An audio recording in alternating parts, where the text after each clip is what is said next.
Are you a SeaDoo switch owner and need to change your oil? Check out this DIY video because that's exactly what we're doing. So stay tuned. We got you covered. All right, guys, welcome back to the channel. This is the Oceanside Guy. My name is Derek and welcome back to the channel. So here we go with the oil change on the SeaDoo switch. All right, guys, so just before we get started, we're going to show you all the tools and everything that you need to get this project started. All right, so going over everything that you need to get this SeaDoo switch oil change done.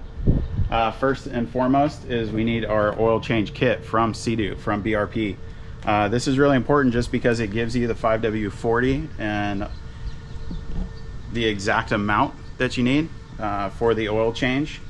You can use other oils, but I would just refer back to your manual for details on that. The kit does include the 4 bottles of oil, your oil filter, and your gaskets. The other thing that you're going to need is a funnel, some cloths. You're going to need an E8 torque on there. We always have a crescent wrench just in case. We have our manual oil extractor. These are going to be a little bit easier than the electric ones. It's going to be able to pull out faster, and it just holds your oil within it, which is nice. For the switch, it's always nice to have a light just in case you need to see inside the engine compartment. We also have an additional oil container that you can throw all your old oil into. That way you can dispose of it properly. We have an extra towel here, a dirty towel, just in case we need that for anything. But that's pretty much it. There's not a lot that you need in order to do this oil change. But we're going to go over the step-by-step how to do this and get going.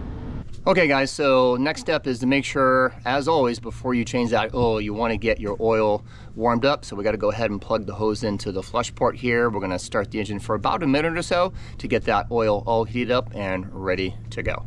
All right, so as always, we want to make sure we turn the engine on first, and then we're going to go ahead and turn on that water.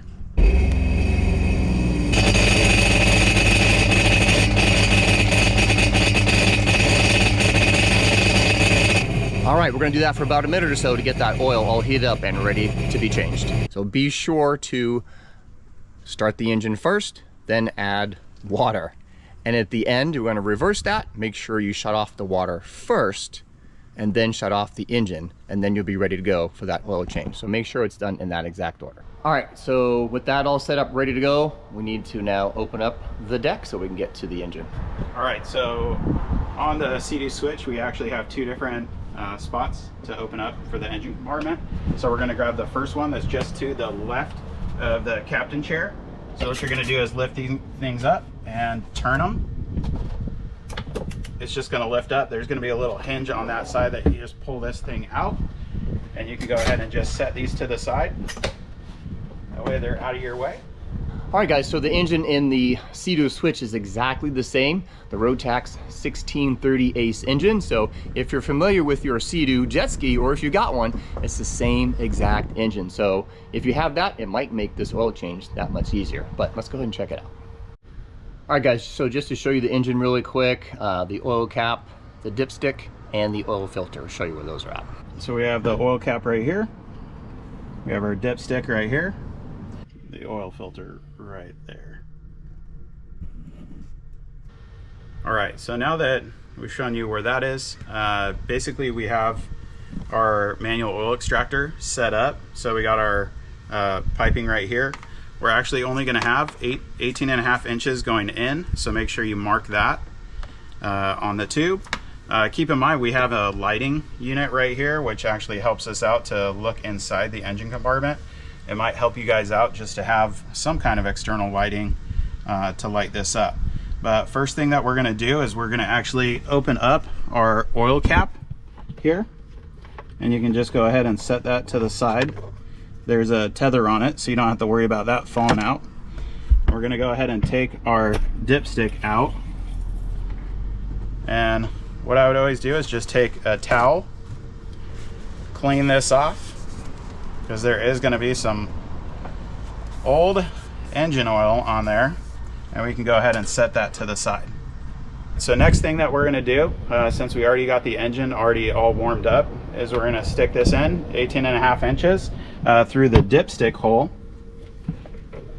And so go ahead and firmly push that in until you hit that mark right there.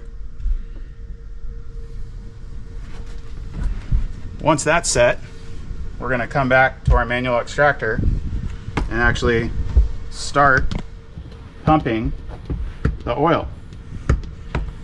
And you're going to see the oil start to come through. You only have to do, you know, a few pumps, and then this thing's going to actually run on its own. If you feel for any reason that it's slowing down, you can actually give it a few more pumps just to start the siphoning process more. But usually after a few pumps, you're going to see that it's actually going to start extracting it out pretty quickly.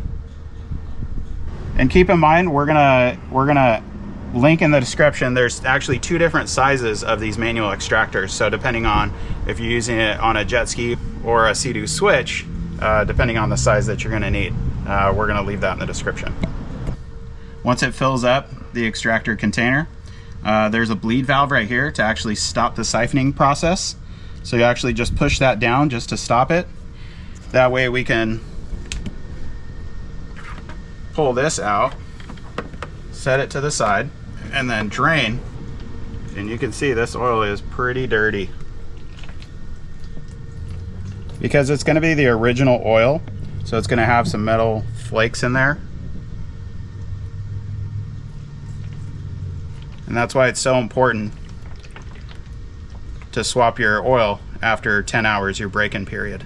Now that we emptied out our oil extractor container into our oil catch can, we're going to go ahead and set this back up. Again, it's still only 18.5 inches in, and then we could start the siphoning process again to continue pulling that oil in.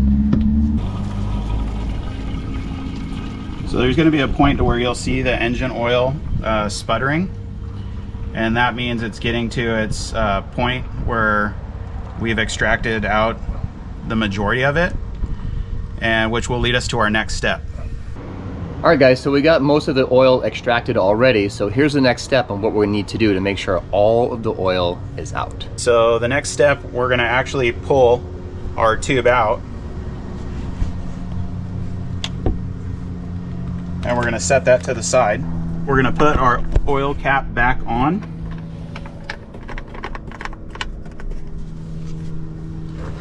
We're going to put our dipstick back in.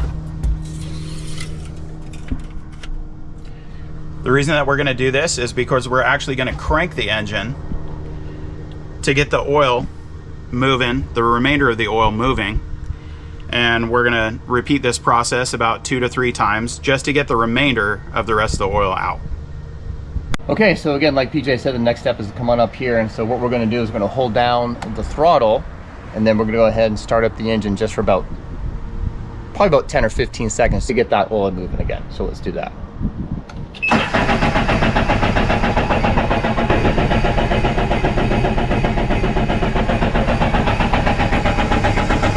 And there we go. Let's go and shut that off. And so what you just saw was called drown mode. So that's how you get that oil moving in between times that you'd be siphoning out that oil. All right, so now that we did that, which is called drown mode, so now we're gonna go ahead and reinsert everything so we can get some more oil out. All right, so we're gonna pull out our dipstick one more time. Go ahead and clean that off. That way you're not setting it down dirty. Open our oil cap back up. Go ahead and place your tube back in.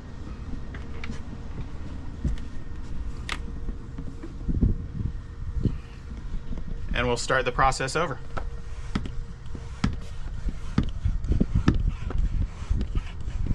And look at that, there's more oil in there, guys. So what we're gonna do is we're gonna see how much oil comes out now, and then we'll probably repeat the process maybe 1 or 2 times depending on what we see that comes out of the engine. All right guys, so we're gonna go ahead and set up the engine into drown mode one more time. So again, just hold down the throttle and start the engine, hold it for about 10 or so seconds, and we'll see how much more oil we can get out. All right, so this is the third attempt at extracting that oil out. So as you can see, a lot more oil is coming out. So we went ahead and set up the engine again in drown mode. So this would be our fourth extraction right here. We're still getting more oil out. Not much, but just a little bit. All right guys, so we got all of the oil out. So here is the next step. Once we finished extracting the remainder of the oil, we're gonna go ahead and pull our tube out for the final time.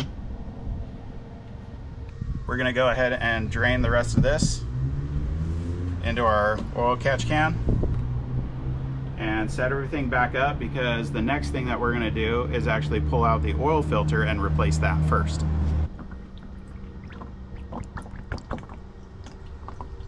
That is some dirty oil. So remember, after 10 hours, that's your break-in period, you've got to get this done.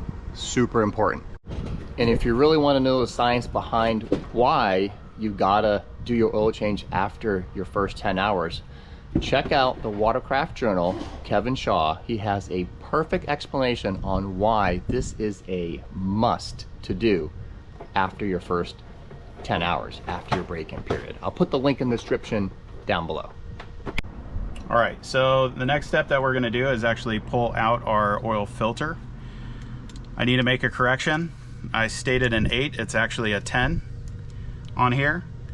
So this is gonna be the female version of the Torque 10. And so what we're gonna do is we're gonna bring this right down here and crank this open.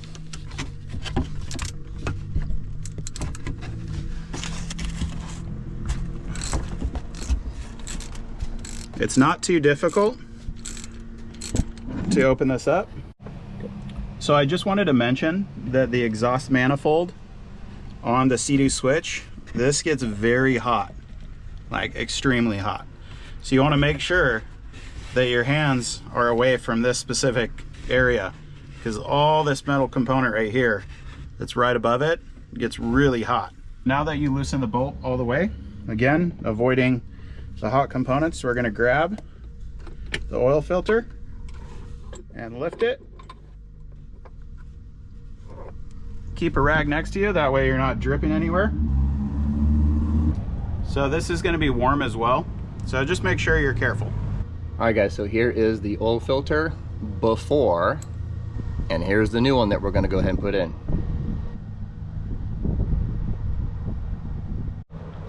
All right, so now what we're gonna do is we're gonna go ahead and break that little seal that's on this. So you'll just crank this a little bit over and then wedge it out. What you'll notice is where it says Rotax, that is gonna be on the top. Go ahead and just clean this off real quick of any of that old oil remnants. That way when we go ahead and put on our new one, it's clean. All right, so now we're gonna take out our old O-rings. So I'm just using a small flathead to pull these guys out and set them to the side.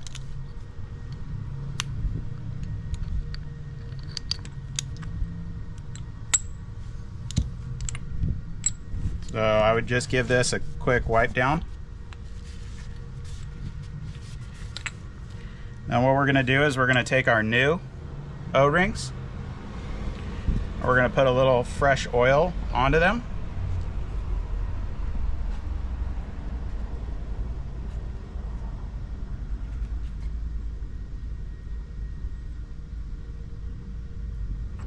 All right, so our red is going to go on our back side. So just pull that all the way around. You're going to notice it's going to get trapped in this spot, so you'll have to pull it out and just get that thing around.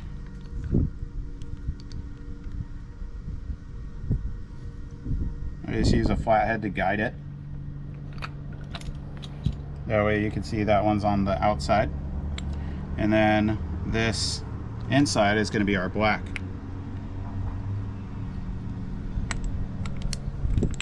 So you can see just like that. So the red on the top, the black on the bottom. All right, next we're gonna go ahead and put on our new oil filter. I'm gonna take a little bit of fresh oil. Just go ahead and put it on the top here. I'm gonna go ahead and put a little bit on the bottom. Then again, where you'll see the writing, where it says Rotex, that's actually gonna go on the top. Make sure you press that all the way in to where it's even. And then we're gonna go ahead and place this back in. All right, so now we're gonna be placing our new oil filter back in. Again, by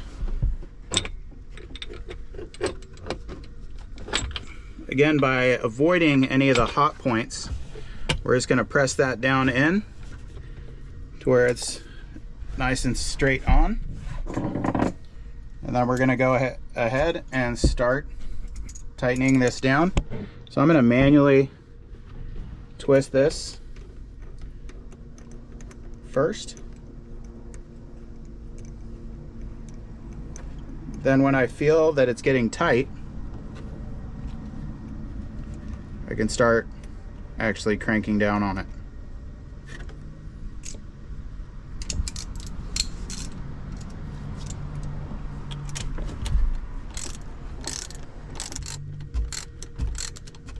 All right, so there is a torque spec to this, but you know, when you're just doing this often, you just need to make sure it's snug. That's all you need to do. Just make sure, check it on the side, make sure that that came down all the way. So it looks like we're good to go. We'll just check it one more time for good measure. We are good. And now our oil filter is good to go. All right guys, so that is it. Oil filter is back in. It's actually that simple.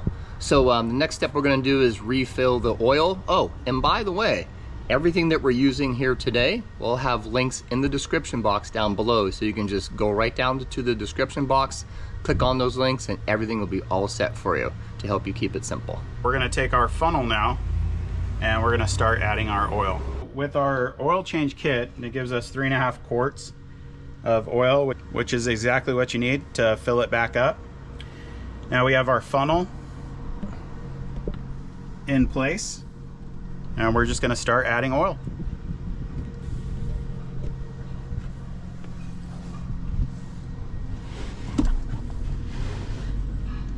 Keep in mind, you want to make sure that you're not dropping it down super fast.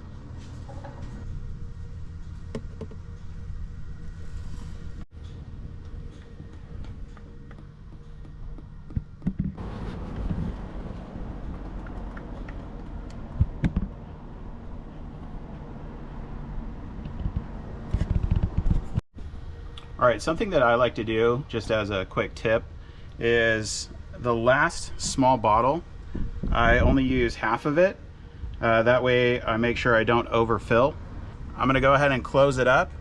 We're gonna turn on the engine, get that cycling, and we're gonna check the dipstick and see where we're at.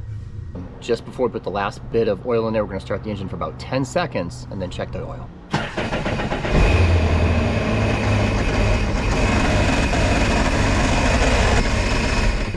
All right, important tip whenever checking your oil, you want to make sure that you pull out the dipstick first, clean it off, drop it back in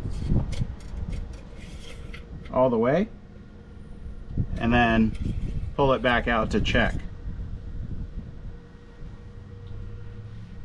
So we're looking pretty dry on there, so we're going to go ahead and add the remainder of the oil back in. All right, so after we just turned on the engine and gave it a little bit of time to cool, we're checking the oil right now. And what we're actually looking for is you'll see a notch inside of your dipstick at the very tip. What we want to make sure is that the oil doesn't go past the second notch that comes down, or if we flip it over, it comes up. So if you have too much oil, it's going to actually be coming up this way. We want to keep it more so in the center here.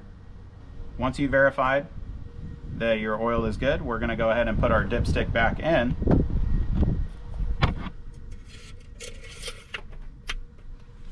We're going to put everything back together and we're good to go. All right, we're just going to be plugging this back in here. So we're going to come at that angle. Go ahead and lift these back up. You're going to be pushing down, twisting. Again, pushing down, twisting. And that finishes it out. All right, guys, so that is it. That is your step-by-step on how to change the oil in your SeaDoo switch. This happens to be a 2024, and it's a great machine. So one thing you want to keep in mind too, and I'm going to say around 50 to 60 hours, you want to do your next oil change. And right about that 100 hours, you want to get those spark plugs done. But always refer to your manual, of course, to see what your manual says about that. All right, guys, so here's all the old oil. So you want to make sure that you dispose of your oil correctly. Go to your local auto shop, AutoZone, wherever you're at, and make sure you get that recycled. And of course, for the guy that did all the work today, a huge shout out to PJ. Thanks, PJ. Yeah, of course. As always, what a guy. All right, guys, I also want to give a special shout out to Jason and James. Jason isn't here right now, the owner of the switch, but James is. And he's right here. Thank you so much, brother, for allowing us to help you out to get the first oil change done. So we actually had fun doing it. So No, thank you. thank you so much. Right on. All right, guys, so that is it for this video on this how-to. So I hope you guys enjoyed the video. If you did, make sure you go ahead and subscribe to the channel, like it, of course, and share it to anybody else that might need a little bit of help on doing their oil change on their SeaDoo switch. All right, guys, don't forget, make today your best day, because tomorrow isn't promised. Until next time, we'll see you on the water.